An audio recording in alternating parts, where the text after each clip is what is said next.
that's the dilemma, right?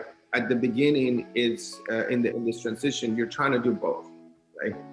And it becomes a problem where you're like you're constantly shifting resources from product-led growth to enterprise features.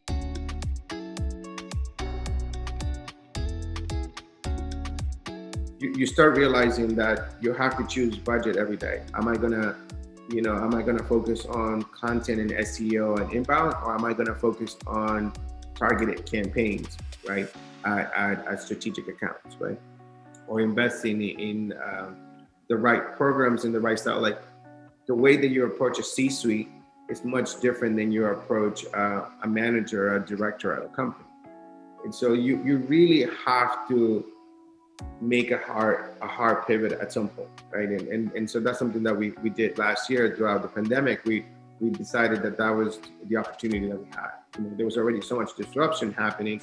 We said let's pull the cord and really switch, because one of the things that the investors will be looking at is what is that shift. Remember I said that pie that had 1/3, 1/3, 1/3, or something like that, or 1/2. That they or like they'll maybe you're 90 SMB, 10% enterprise. They're looking for those percentages to shift.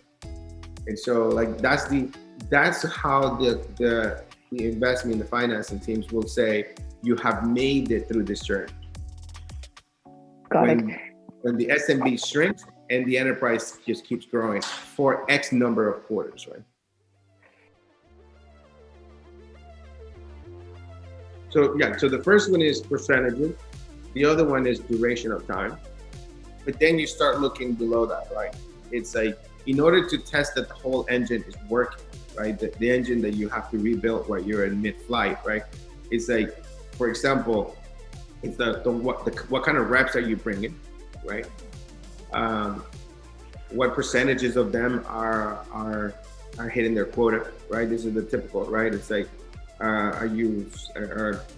some of the magic numbers that people say, it's like 75% of the team hitting at least 75% of the quota, right? 50% of them hitting 100%, right?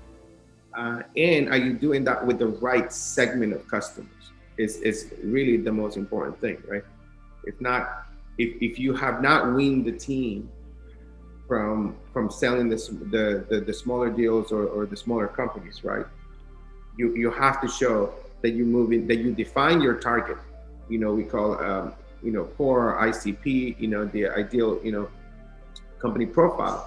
And so when you define that, you kind of have to call your shot and say, these are the industries that we're selling to, and what progress you have made in penetrating those, right?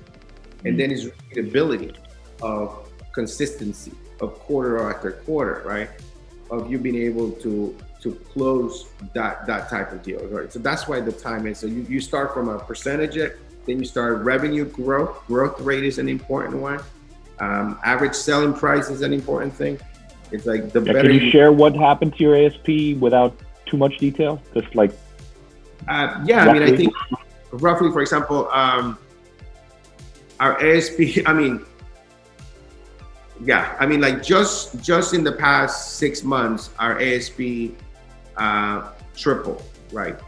Just in the past 6 months. But that is an effort that took much work earlier, right?